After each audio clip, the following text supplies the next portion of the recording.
1,000 pesos sa nag-sacrificial offering.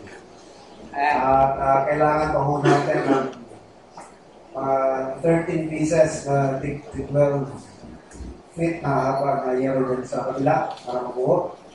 Ang isang piraso ay nakakalaga ng mga 600. So 13 pieces times 600. So mga 100,000 siguro. 100,000. So, sa mga willing po na mag-contribute para magutungan ng kanila, yun po ay welcome pa rin po para sa pagtatapos ng ating reactor din sa pagpapabubong mo natin.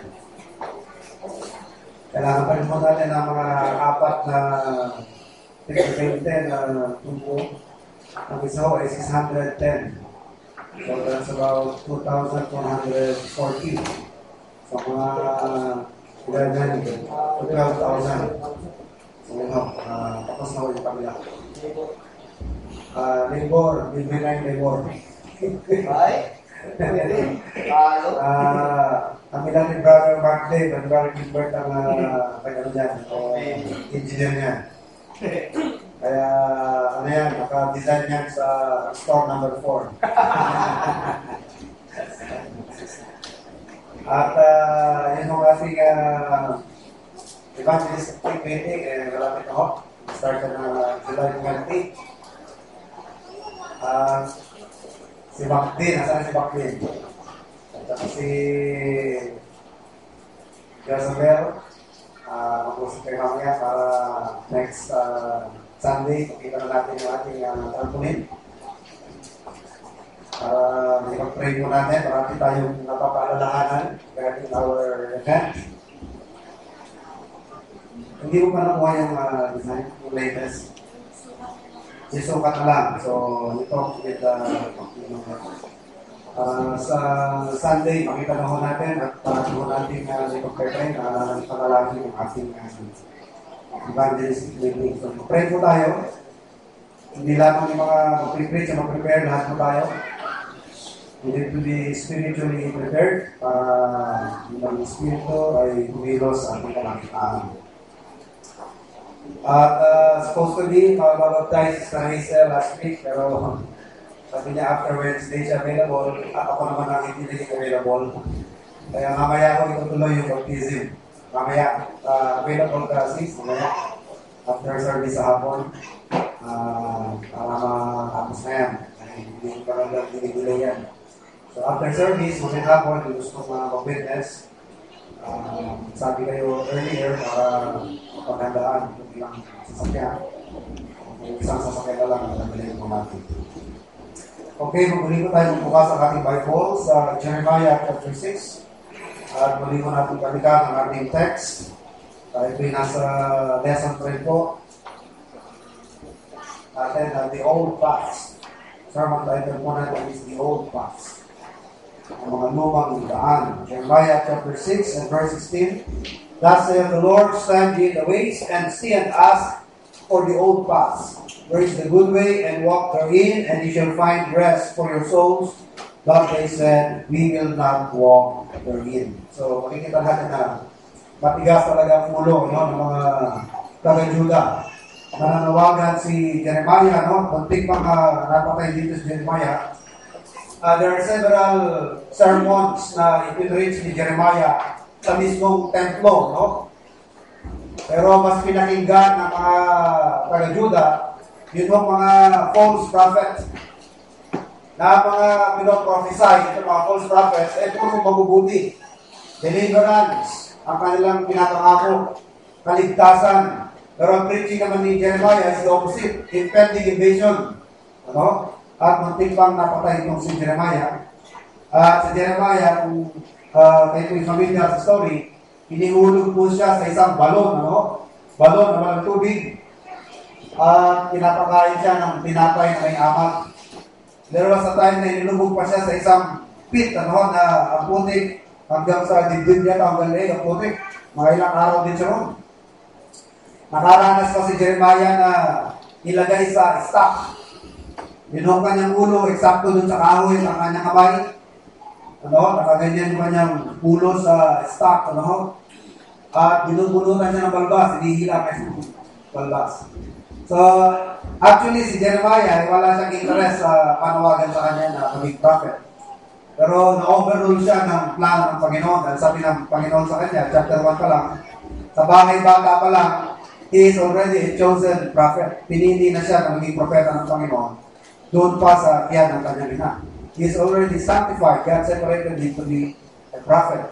Pero hindi talaga yan ang kanyang love, Dahil nalagay sa panganib ang kanyang buhay.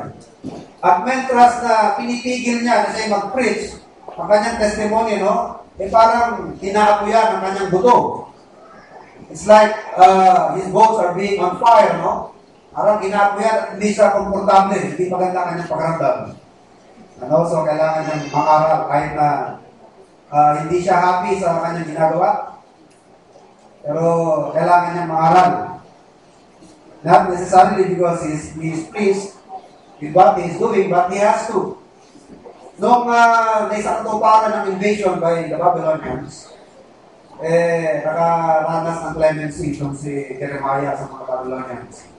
And he was given the decision if he will stay or to go to Babylon. And Jeremiah opted not to stay, to remain. Kaso lang, yung mga remnants, yung mga ilan-ilan na naiwan sa Judah, pinalaya siya sa Judah. And he was forced to go to Egypt. Pero kahit na nasa Egypt na siya, he is still prophesying, Nagpo-prophesy pa rin siya. Dahil yan po ang panawagan sa kanya ng Panginoon. So Jeremiah is here prophesying against a hard-headed people. Nasa apostasy, and idolatrous people.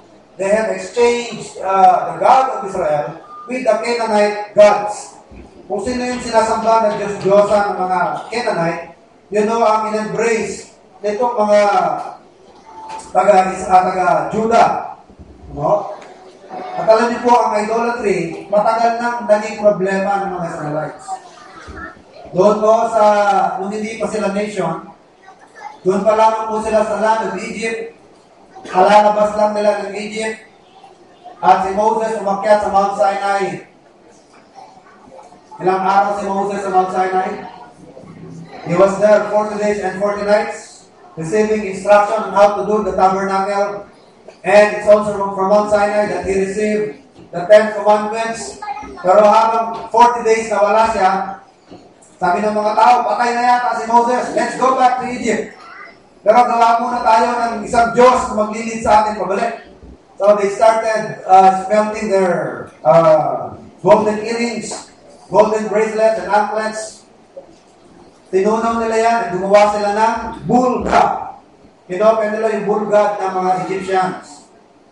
Ito si bull god na Apis. Pagbaba ni Moses, nag-aantay sa kanya sino yung nag-aantay sa kanya? Joshua, Yun ang kanya kanang kamay. Sabi niya, kabata ni Joshua, mayroong ingay sa camp. Sabi ni Joshua, it's a noise of war. Sabi ni Moses, no, it's not a noise of war. It's a noise of party. It's a noise of dancing and singing. Pagdating nila sa camp, naked yung mga tao doon sa paligid ng idol, They were dancing. At sabi ni Moses, who is on the Lord's side? Meron tayong awitin natin. Who is on the Lord's side? Yan, kinuha yun. Sabi ni Moses, who is on the Lord's side? Tumakbo ang mga Levites, Sabi ni Moses, pagpapakainin nyo yung mga kapatid. About 3,000 souls, nagkakamali. One day, kapatay sila ng 3,000. Doon sa mga nagsayaw-sayaw, doon sa idol. Di ba kayo, ginagawa pa rin yan, sumasayaw sa idol? Ano yan? Picture yun? Pero, senior, Senior San Pedro, sinasayaw ka. Yan sa Ubando. Magsayaw ka sa Ubando. At sinong sinasayawan doon? Meron pa yung parada ng Santo Niño, sinasayaw yung Santo Niño, Nakita mo niya. Sinasayaw mo. Takloban doon. Sinasayaw nila. Matagal na ho yan. According to the Bible, there is nothing new under the sun. And God is angry with that practice. Ayaw mo ng Diyos ang idolatry. Pero paulit-ulit, during the time of Elijah, sabi ni Elijah, let's go to Mount Carmel, let's have a contest. At ng prophet ni Baal at ako, magko-contest kami. At sila nang mauna, mag-pray sila kay Baal, if Baal's really God, let Baal answer through a fire. So naglagay ng animal doon sa altar, at sabi ni Elijah, pabagin niyo si Baal. Hanggang sumagot at tanghali, wala pa rin si Baal, wala pang apoy, you know? At sabi ni Elijah, wala na yata. Magdasal pa kayo, tawagin pa ninyo, lakasan na niyo tawag niyo, baka natutulog, baka namasyal. Pero mag-aapon na, walang Baal. Sabi na Elijah, it's my turn. Sabi niya, sige, basahin ninyo yung alay ko. At makikita nyo, kahit basa yan, susudugin ng Diyos yan. Buhusan pa ninyo ng tubig, lagyan niyo ng kanal sa paligid. Para yung tubig na aapaw, mahipon sa kanal. And God, Elijah told God, Lord, prove to these people that you are the true God. And all of a sudden, sumagot ang Diyos by the fire. Kinain yung apoy, kinain yung kahoy, kinain yung apoy, yung offering, pati yung bato, kinain ng apoy, pati yung tubig na nasa paligid ng kanal. Sabi ng Bible, the fire lit the water. So, patagal na itong idolatros sa mga Israelites. Pero mga kapatid, after this incident of captivity, 70 years captivity in Babylon, they are forever cured. Cured na sila hanggang ngayon. Dalaan na ho sila. Kumbaga sa atin, na sobrang pagkadala, hindi na umulit kailanman. Hanggang sa tribulation time, when the Antichrist will tell the people to worship this image, kahit mamatay sila, they will never worship the idol of the Antichrist. So they are forever cured of idolatry. Ayaw na ayaw po ng Diyos na meron siyang rival. Dahil siya lamang ang dapat object of worship. Siya lamang ang dapat sinasamba. Sabi niya, I am a jealous God. Bakit sa jealous? At bakit meron karapatan maging jealous ang Panginoon? Dahil wala siyang kaparehas. Wala siyang kapantay. Siya lamang ang karapat-dapat sa devotion ng tao. Siya lamang ang karapat-dapat sa papuri ng tao. Siya lamang ang karapat-dapat dalanginan ng tao. Siya lamang ang karapat-dapat sa worship ng tao. Kaya kung nagkakaroon ng ibang object of worship, God is a jealous God. He gets envious. He gets jealous. At nagagalit ng Panginoon, pinaparusahan niya. At ang parusa sa mga idolatros, Revelation 21:8, their part shall be the lake of fire, which burneth with fire and brimstone. Ayaw po ng Panginoon ng idolatry. But the fearful and unbelieving and abominable, and murderers and whoremongers, and sorcerers and idolaters, and all liars shall have their part in the lake, which burneth with fire and brimstone, which is the second death. So you tell your loved ones na idolatrous pa. Sabihin nyo, the part of the idolatrous shall be the lake of fire and brimstone. Ayaw ng Panginoon ng idolatry. So Jeremiah was prophesying against an idolatrous nation. Pero sabi nila, we will not listen. Sabi nila, we will not listen to you. We will not walk in the path that you're telling us. Ayaw namin lakaran yan. Now let's talk about this path. This path is to be determined after a thoughtful deliberation. Paano po natin nasabi na this path is to be determined after thoughtful deliberation? But sabi niya, stand in the ways and see and ask for. Thus saith the Lord, stand in the ways. Parang yun, stop, look, and listen. Sa trend, di ba ganyan? Stop, look, and listen. Bakit, kapatid? Hindi biro ang mamumurang trend. Bakit, mga kapatid? Walang sasantuhin ang trend. Dahil kahit gusto nilang kumreno sa bigat ng trend, kahit naka-full break na yan, may momentum pa yan. Anong energy yan? Energy in motion, Kahit naka-full break na yan, umusog pa rin yan. Kaya pagka nasa crossing, minor ka, makinig ka, stand still ka muna, may nagbubusing na ka. Lumingon ka. Makinig ka. It means, consider, pag-aralang mabuti, no? So it means, a thoughtful deliberation. Stand in the ways. Kasi meron mga tao na, basta na lamang maniniwala, yung kanilang pininiwalaan, hindi naman pinag-iisipan. Walang maingat na pag-iisip. Walang deliberation. Wala nang isip-isip. Ang kanilang katwiran, nagisnan ko na yan eh. Yan ang paniniwala namin. Nagisnan ko na yan. At dyan na rin may mamamatay. Tama ba yun? Tama ba mga katwiran yan? Nakagisnan na namin yan. Lahat ng magulang ko, ganyan na sila. Nung bata ko, bininyagan ako dyan. At mga anak ko, binyagan na rin dyan. Katoliko kami, dyan na kami mamamatay. Di ba usually, ganyan na mga katoliko? Kinagisnan na namin yan, dyan na kami mamamatay. Pinag-iisipan ka ba nila ang kanilang in-embrace? Pinag-iisipan ka ba yung kanilang niyayakap na reliyon? Hindi na. Wala nang isip-isip, basta ganito na kami.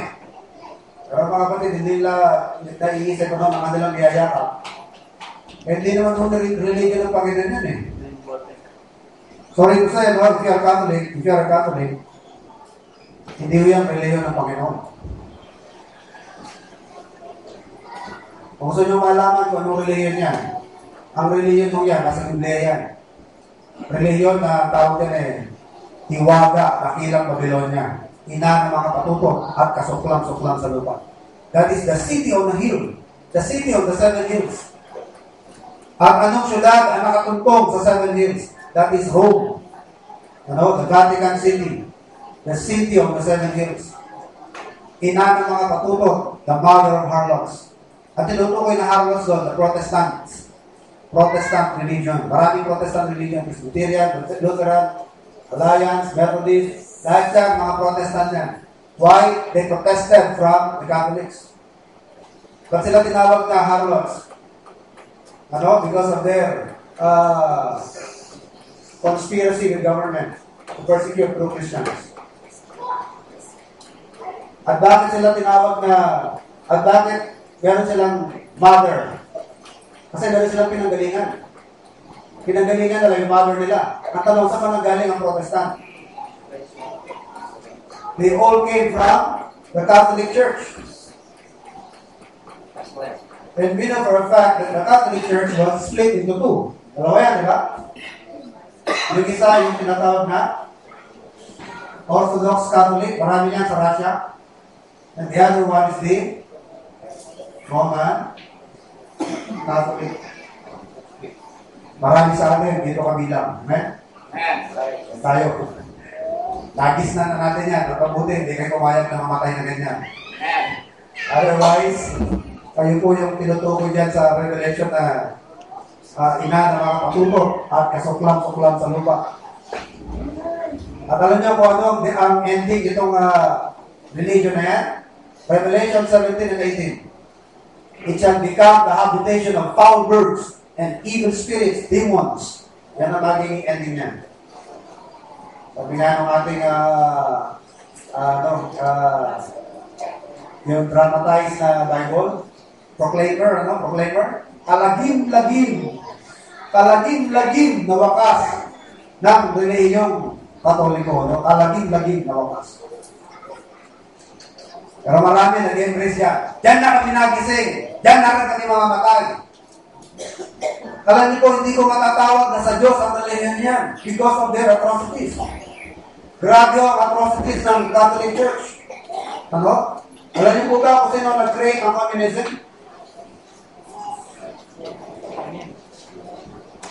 Alam niyo kung sino nag-create, who is behind the creation of communism? It is the Catholic. Why? Matagal na ho nilang kalaban ng Roman Catholic and Orthodox. Gusto nilang ma-wipe out. So they created Communist Party to destroy the Orthodox Catholic. Dahil may rivalry yung dalawa na yan. Pero tinabol sila ng communism. Kinabayaan ng mga Russians ang Orthodox Church. So ang hindi natapos na trabaho, o ang trabaho hindi ginawa nitong mga communist, sila tumapos.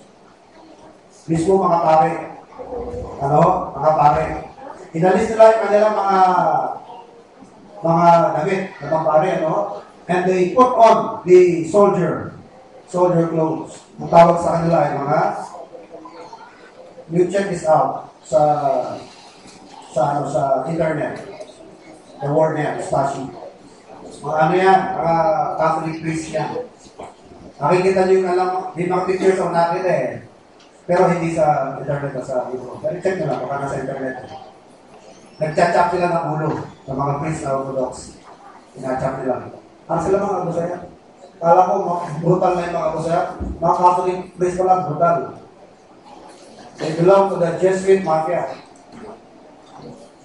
At alam niyo po ba kung sino ang kanila mga binakapan during the Second World War? Yung tatlong leaders na pumirma ng Concordat na tinatawag. Pag sinabing Concordat, that is an agreement between government and the Catholic Church. Na once na nag-sign ka dyan, under ka ng protection ng Holy Church, ang nila Holy Church, ano? At may protection ka nila ng langit, at tutulungan ka nila. And you know kung sino yung tatlo na pumirma dyan? Hitler. Hangang-hanga sila sa hierarchy ng Catholic. At marami sa miyembro ng hierarchy ng Catholic, in-embrace niya sa kanyang Nazi party. Sinama niya sa kanyang Nazi party. Sino pa? Mussolini. Puro mga diktator eh. Sino pa? Franco.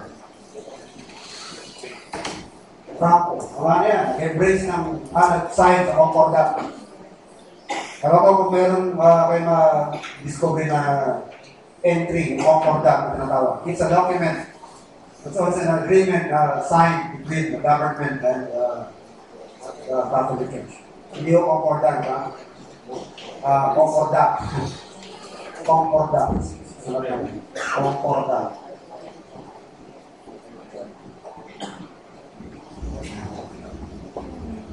Kaya hindi ko matatawag yan.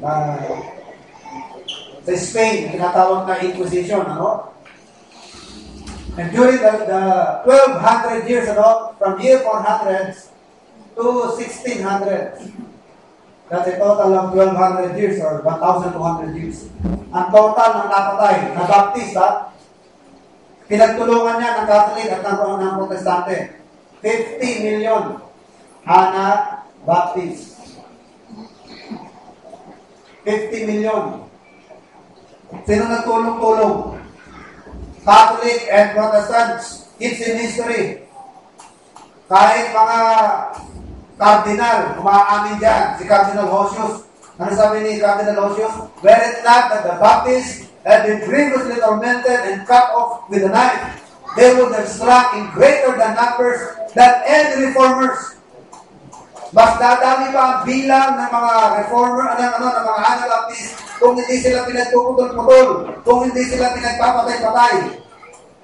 Ano? Sino gumawa niyan?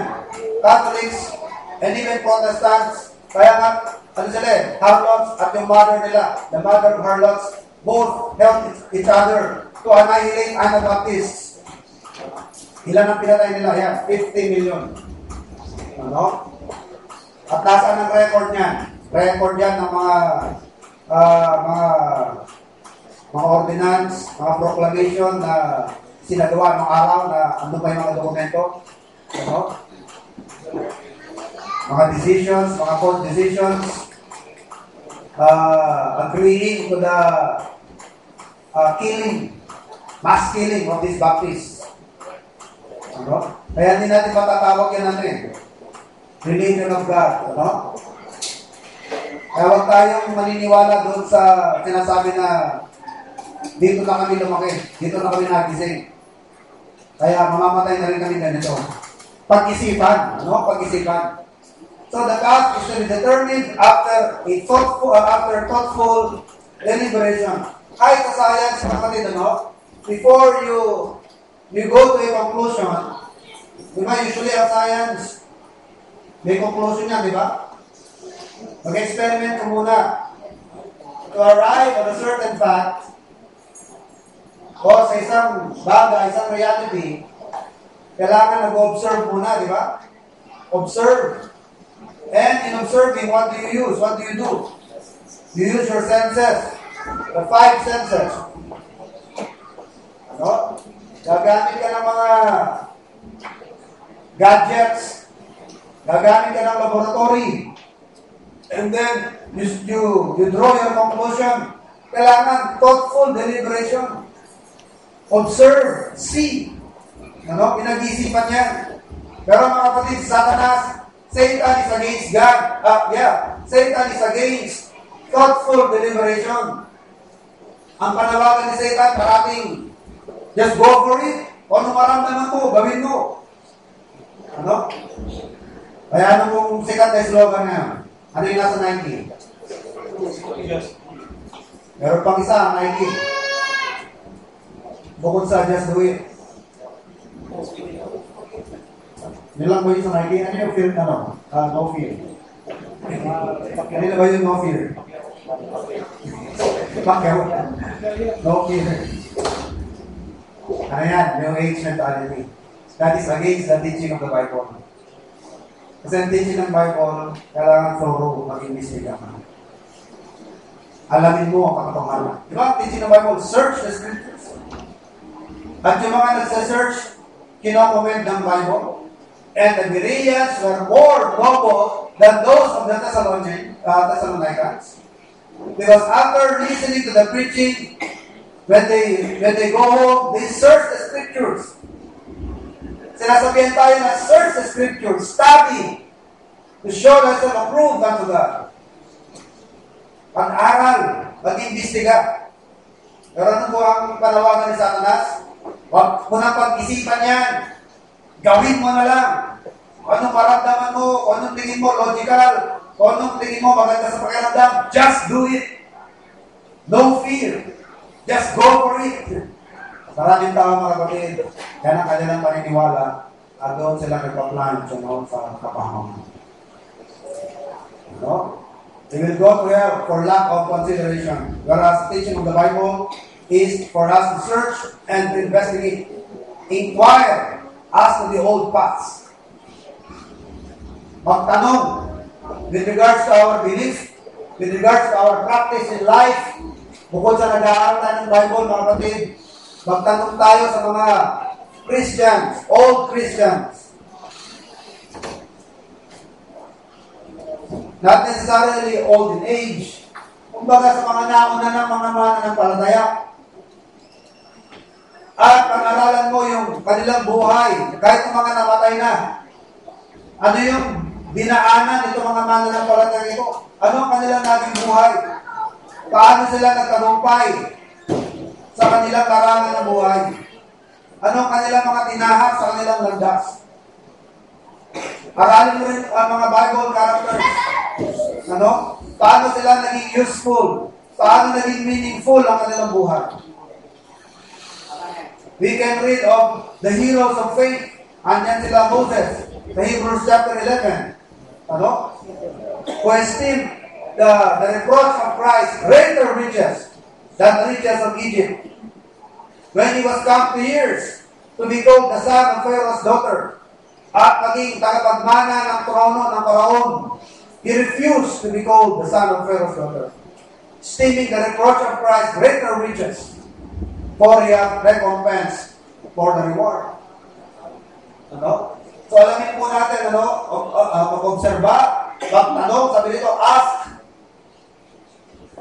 ask for the old paths. Kanino ka magtatanong? Magtanong ka sa mga nawa ng mga nanampalataya. Aralin mo ang buhay ng mga namatay ng mga mananampalataya. Ano ang kanilang naging buhay? Isang magandang libro tungkol sa mga martyrs na mga Kristiyano. Mababasa niyo sa libro na Fox's Book of Martyrs. Maganda ho na paminsan-minsan binabasa natin ang mga nakaraan. Bakit mga kapatid? It will only take one generation to forget history. Pinag-usapan ko na ngayon ang gerang Hapon. Wala na. Dati raw pag nakakita ng Hapon, tumatakbo ang mga tao. Pero ngayon, pag nakakakita ng Hapon, hinahabol na yung Hapon. Itong only one or two generation, kalimutan na yung mga atrocities. Kalimutan na. Diba? Ilang henerasyon na lumipas, may lumitaw na Pharaoh na hindi nakakakilala kay Joseph. At sa ambag ni Joseph sa survival ng Egypt, what did he do? Inislave niya buong Israel. Ang mga lahi ni Jacob. Mga kalahi ni Joseph. Sabi ni Pharaoh, naman ng Pharaoh, panahon ni Joseph, kung hindi dahil sa'yo, walang matitirang buhay sa bansang ito. Not one will lift his heel. Walang makakahakbang, walang matitirang buhay, kung hindi dahil sa'yo. Ano? Kaya magandang paminsan-minsan, basahin natin ang mga nakaraan history. Ilang henerasyon na lumipas, nalimutan na natin ang Saba, ay dating pag-aari ng Pilipinas.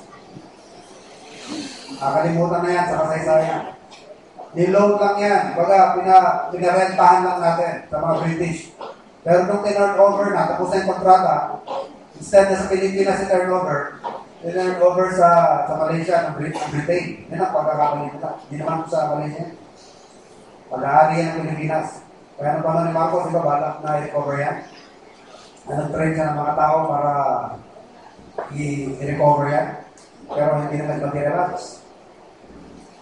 No? Sila sana mag-occupy ng Sabah, Malaysia. Kasi it's only 30 minutes away. Diba? Kung kaya rin tawi-tawi, parinig ko na yung tilawak ng ano. Galing sa Malaysia. Malaysia na yung tilawak eh. Ganun o kalapit. Diba? So, aralin po natin ang history. Learn from the past. Learn from early Christians. Paano sila namuhay? Ano ang kanilang testimony? No? At tahakin natin yung mga magandang buhay nila at kanilang mabuting totoo. And another thing that we can say about this path, the old path is the good way. Ano? It's not only that it is to be determined after a thoughtful deliberation, but the old path is the good way. Kahit sa experience, mga kapatid, no? Yung actual na path. Yung mga daan na usually yun ang dinadaanan ng tao. Yan ang safe, di ba? Kaya nga na-guide yung tao na parating dyan dadaan, kasi yan ang safe na daan. Familiar. Unlike kung tataha ka dun sa hindi ka pa nga nakakasubok dyan, ano? Baka ikapahamak mo yan. Samantalang yung old path, familiar ng tao dyan, dati na nilang dinadaanan yan. Sanay na sila dyan at ligtas na daan niya. Kaya nga dyan, parating dumadaan ng mga tao. Sa katagalan, yan na yung mga naging highway ngayon. Ano? Yan ang safe na daan. So, the old path is the good way. Ano? The Lord created this way for us. And it was chosen. It has been chosen by all good men. Yan ang kanilang piniling daan. Ano? And it produced joy, goodness, safety, and hope. Dahil mga kapatid, pag ikaw, familiar ka dun sa daan, kahit daan naman kalayo yan. Pero alam mo na iyan ang daan. Upon taking the first step, alam mo, pag tinuloy-tuloy mo lang yan, doon ka rin naabot. Gusto niyo makarating ng Bicol at hindi maliligaw? Sundan nyo lang yung riles. Maglakad kayo. Landang taon na yan ang riles na yan. Ano? Andiyan pa rin yan. Pagwa 100 years na yata yan. Familiar na yung mga nag-travel yan. Ano? Nung araw, wala pang mga bus, may tren na dyan. Alam nilang aabot ng Bicol yan. Kaya hindi ka pa nakarating ng Bicol, umpisa mo yung unang hakbang. Huwag ka lang makbang sa mga kahoy. Ano? Pag hindi mo tinigilan yan, aabot ka ng Bicol. Umasa ka, aabot ka doon. Hindi ka makamatay pa, ano? Aabot ka doon. Yan ang ibig ko sabihin. Ano? Nagbibigay ng pag-asa. Bakit? Alam mo yun ang daan eh. Alam mo na patutunguhan mo, yan na dinadaan mo, makakarating ka yan. Ano? The old path is the good way. It brings hope. And it brings joy. Dahil alam mo, pag malapit ka na, kahit madilim ang nilakaran mo, pag malapit ka na, makakakita ka ng liwanag sa bintana, ayan na, malapit na. Diba nung araw, wala kang kuryente, madilim sa daan, pero pag nakakakita ka na ng may ilaw sa bintana, ay, may tao, sign of life. May tao na. Malapit na tayo sa kabayanan. Malapit na tayo sa mga kabahayan. Ligtas na tayo. Malapit na tayo sa ating pupuntahan. May masisilukan na tayo. Ano? Unlike you are treading the new way, susubok kang mag-discover, nakakatakot ka mga kapatid. Pero mga kapatid, I'm just talking in figure, ano? Yung tinutukoy dyan yung mga pamamaraan. Pamamaraan sa reliyon, pamamaraan ng pamumuhay, ano? Ngayon, iba na morality. Yung old morality, kinakalimutan na. Inaabandon na. At in-embrace ngayon yung bagong morality. Iba na morality ng tao yung mga kapatid. Hindi hukom legal, tama. Marami ngayon na nilillegalize, pero hindi hukom legal, tama. Diba, ang gambling, legal na ngayon? Diba yung casino is legal? Big time na gambling. Tapos yung small time, yun ang illegal. Nakita nyo kung gaano ka-distorted ng judgment ng tao? Kung alin pa yung kalakihan, maraming sinisirang buhay, yun pa ang ginawa na ng legal. Ano? At yung barya-barya, yun ang kanilang pinag-uhuli. Pero either way, gambling pa rin yun. It's against biblical principle. Dahil sabi ng Biblia, do not rob the poor of his bread. At yung pagtataya ng tao ng papiso-piso, pasampung piso, sa weteng, o sa loto, kapatid, na sana ibibili ng bigas, sasapalaran pa yan, baka tumama, doble pa ang pera, sapalaran natin, baka sakali. Ano? Kaya niya, that is robbing the poor of his bread. Siyempre, natatakaw siya. Alam mo, namin ang premyo, 300 billion. Pero what is your chance of winning sa loto? That is 1 to 28 million. Ilang zero mo yung million? Tama na ba ako? Tama na? 28 million? Alam nyo ba, gano'n marami yung 1 million? Ano, gusto nyo, umpisa natin yung bilang ng 1 million? 12 days tayo matapos sa 1 million. Sabi nila, you will count 1 million, 1, 2, 3, at hindi mo titigilan. Abot ka ng 12 days to finish 1 million. Ganon karami ang 1 million. Kaya 28 million. Ano? Ang chance ko, natatama ang isang tao.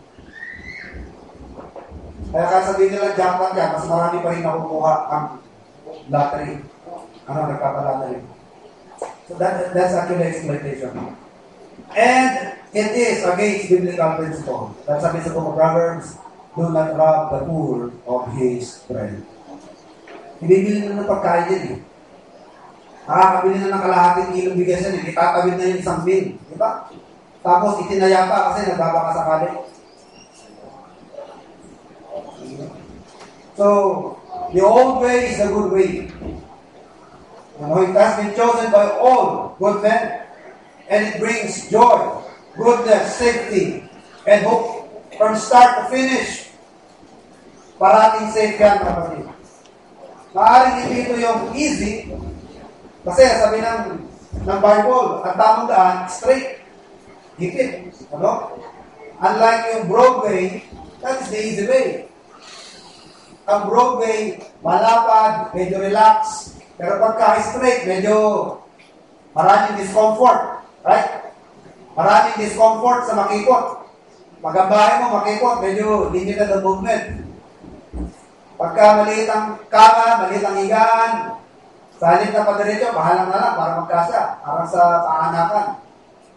Pagka masyadong mga anak, kulang ang bed, ano ginagawa? Pinagdidikit, tapos yung tatlong, yung pang-isahan, magiging tatluhan. So, hindi ka masyadong relax, di ba? So, ganun mga kapatid ang straight gate and narrow way. The narrow way and the straight gate, medyo maraming discomfort. Kaya sa buhay pananampalataya, na-experience na rin niya maraming discomfort. Yung discomfort ng maging tuwid, mabuhay ng tuwid. Dahil pagka nagsisikap na maging tuwid, marami kang mabubunggo dahil halos lahat gusto liko. Gusto lahat, palikuli ko, ano? Ikaw naman, tinutuwid mo, marami kang mabubugo. Marami kang makakasalungat. Because you're running the wrong way. Ano sila, nasasabi mo. Hindi ka umaayon pasalungat ka. Ano ka ba? You play the game. Lumaro ka, larayin mo yung kung paano sila naglalaro. Sa makipot, mga kapatid, ang daan ng katwiran. Ano? That is the way that leads to life. Yan ang daan ng Panginoon. At yan ang safe na daan. At dadalhin ka niyan sa pag-asa, kaligtasan, at kaligayahan. So it may not be the easy, and the shortest, and the popular way, but it's still the right way. Ano? Pero kasabihan na, if it is true, it is not new. Maraming tao ngayon, gusto yung bago. Gusto subukan ng bago. Pero mga kapatid, pero kasabihan na, if it is new, it's not, if it's true, it's not new. Kasi ang totoo, hindi bago yan. Parating luma yan. Tatanungin ko yung kapatid, anong mas maranda? Yung right or wrong? Alin na nauna, right or wrong? Mas maganda si right kaysa kay wrong. Tama? Wala rin wrong na naging tama. Posible pa na yung right, eventually maging wrong. Ano? Mas nauna mga kapatid ang right. So kung ano totoo, yun ang nauna. Ang tao lang, gusto lang talaga mag-ibe. Ano? Pero verse sa Ecclesiastes, may sinasabi sa book of Ecclesiastes na the precept of the Lord is right, but men sought so many inventions. Tama na nga yung daan na nililid ng Panginoon. Tama na nga yung daan na kinrate ng Panginoon. Ang tao lang ang gustong maghanap ng kung ano-anong bagay. Mag-create ng kung ano-ano. Mag-invento, mag-discover. Sinabi na nga na male and female. Gusto bang subukan ano kaya male and male? Diba sabi ng Bible, in the beginning, God created them male and female. Male and female created He them, and the two shall become one. Hindi sinabing, and the three, and the four shall become one. Polygamy na yun. Ano? Pag sumobra pa sa apat, katoliko na yun. Sabi ng mga Muslim. Kami ng mga Muslim, masyado nyo kini-criticize na polygamy. Hanggang apat lang kami ang allowed. Dahil pag sobra sa apat, ginawa nila kami Kristiyano. Dahil kung Kristiyano lang, mas maraming mag-asawa. So mga kapatid, huwag natin iibahin kung anong ginawa na ng Panginoon. Dahil ang daan ng Panginoon. No? So the old path is the good way. And the right way is older than the wrong. Kahit sa mga daan, mga kapatid, ano, alam po natin na yung daan na pinili ng tao ng araw, yan ang safe, well-beaten, well-trodden, and well-known path. Ano? At sa paniniwala po natin, doktrina, ayan ang in-embrace sa mga naon ng mga Kristyano. Martyrs, maraming martyrs, nagbuwis ang buhay dahil sa paniniwala nila. Yung paniniwala po natin na believers baptism, matagal na ho yan, mga kapatid, at marami nang nag-suffer dahil yan. Yan lang, single item pa lang yan, ano? Yan pa lang sa issue ng believers baptism. Nagbuwis na ng 50 million lives sa mga Anabaptists. Baka hindi mo lang. Dahil lang sa isang item pa lang yan, isang belief pa lang yan. Hindi pa natin pinag-uusapan yung ibang articles of faith. Isang item pa lang yan, teaching ng Bible, believers baptism. Saan ba natin binase yung believers baptism?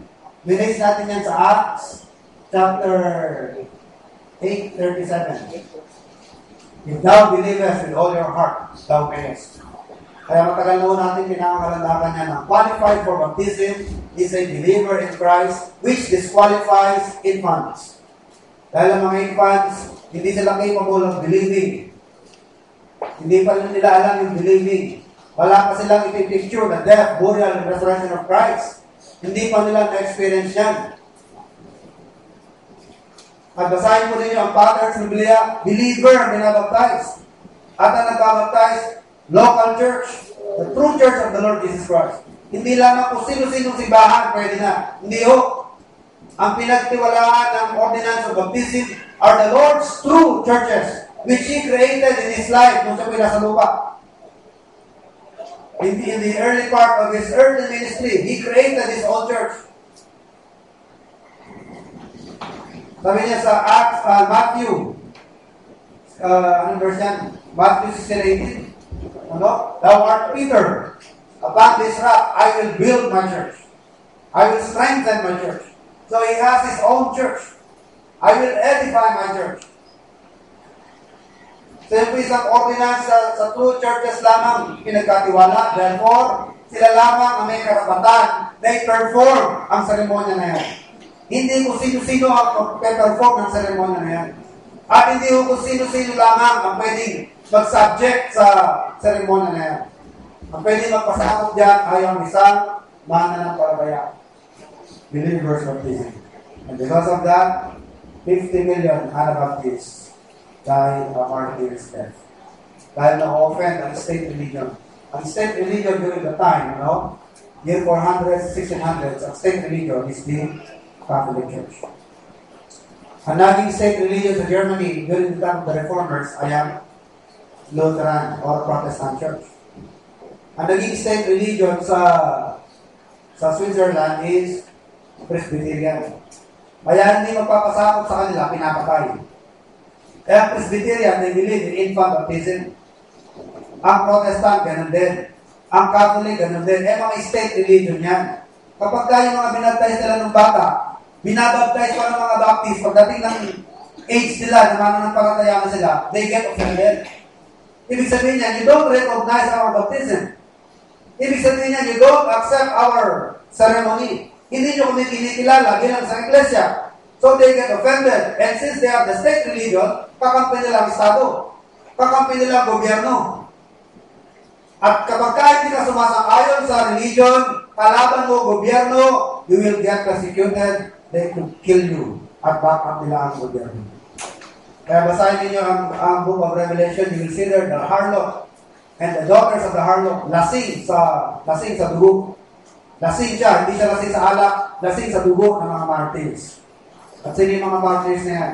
These 50 million people who died because of the doctrine of believers of Jesus. Basahin niyo po yung Fox's Book of Martyrs. Baka meron kayo makita niyan sa internet. I-download niyo.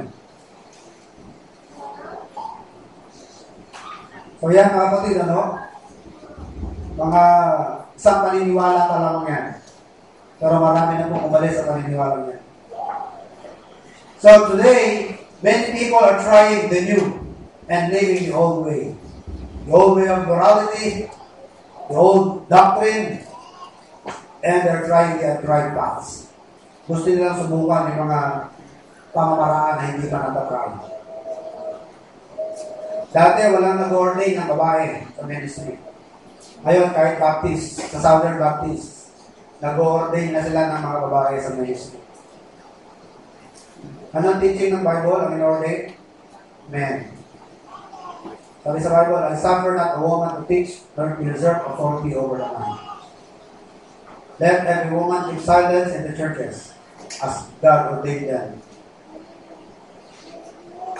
Sabi sa Timothy, sabi niya, I suffer not a woman to teach, nor to usurp authority over the man. 1 Corinthians chapter 14, let your women keep silence in the churches. They will learn anything, let them ask their husbands. Pero ngayon, nag-ordain na ng babae, meron na rin po mga pastor na baging. Meron na rin mga paring baging. Meron na rin mga ministro na baging. Yung kauna-unahang Baptist sa Pilipinas, sa Haroy Iloilo. Tinanggal na ho yung pangalang Baptist. Naging evangelical church na siya ngayon. Pero yung sign na maliit sa baba, the first Baptist of the Philippines, hindi na nila tinanggal. Pero ang nakakagulat ngayon ng kapatid, ang pastor ngayon doon, baging. Agi, sabi nila agi. Isa hong agi. So, they're trying the untried paths. They're living the old way of life, the old way of morality, and embracing the new way of morality, and the new doctrines, trying the new doctrines. I-mix kaya natin ang belief ng ganito. I-mix natin sa belief natin. Yan. Compromise na sa mga doctrines. Ang doktrina, mga kapatid, kailanman, hindi magbabago. Kung anong sinabi ng Diyos ng araw, yun na yun. Hindi na magbabago yan kahit sa ang panahon. Kung ano ang pananaw ng Diyos sa isang bagay, kahit sa ang panahon at customary na lumitaw sa lupa, ganun pa rin ang pananaw ng Diyos sa ganung bagay. So in the Bible, marriage is honorable above all things. So God still respects marriage. Kahit sabihin natin na antique na yan, old-fashioned na yan, ang uso ngayon, trial marriage. Hindi pa rin na magbabago ang pananaw ng Diyos. Kahit sa doktrina, ganun pa rin, para kapatid, hindi magbabago ang pananaw ng Diyos sa doktrina. At tayo magtatry sa mga bagay-bagay na hindi pala sa sikupan. 2 Thessalonians 2:15, and we will close with this verse. 2 Thessalonians 2:15.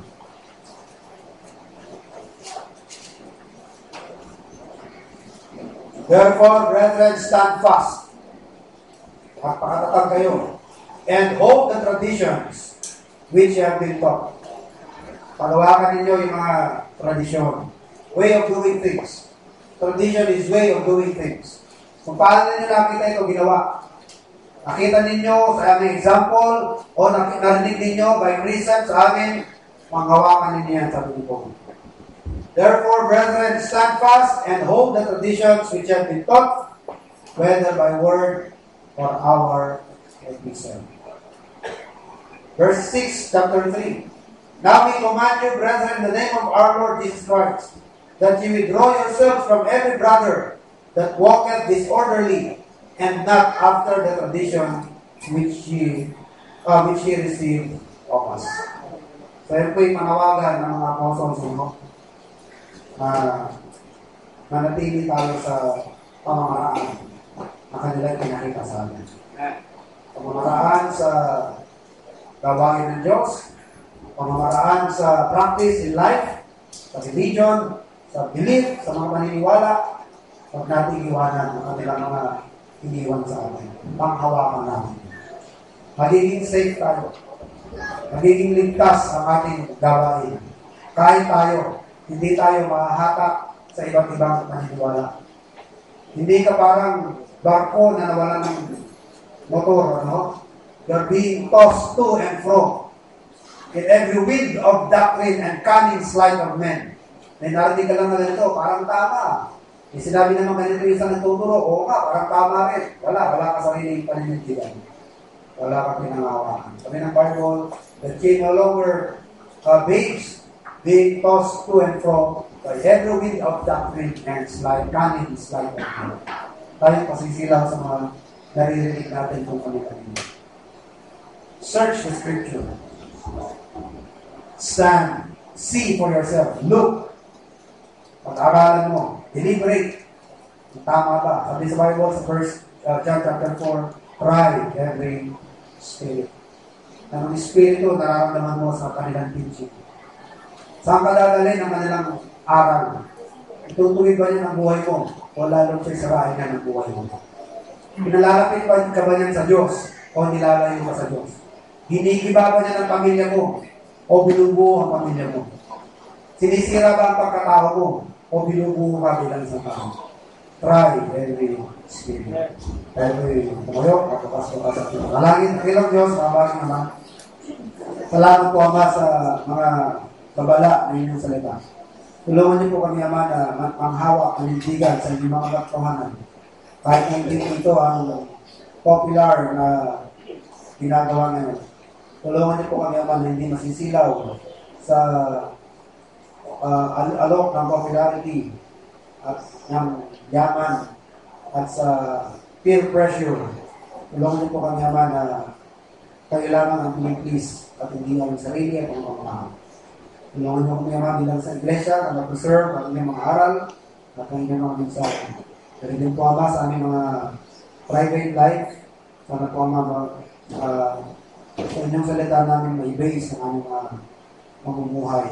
Laging aming mga pananaw, mga decisions, mga ginagawa, sana po, Ama, kami pagkabayan ng isa nila. Kaya niyo po ang bawat sa amin, sa aming pansamantalang pagawin, at niyo po, Ama, ng mga kapirang may karamdaman, aming pong pinapakasa po nilang mga kalagayan, at niyo po ang mga kabigatan sa buhay, sana po pagkaloban niya ng inyong kahaliyan.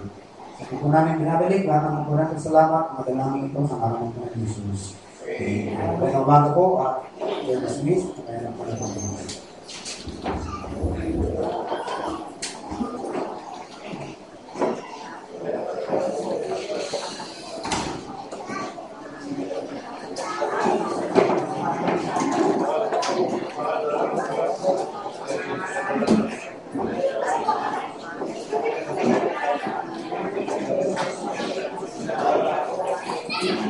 Kaya pala ako pinagbagong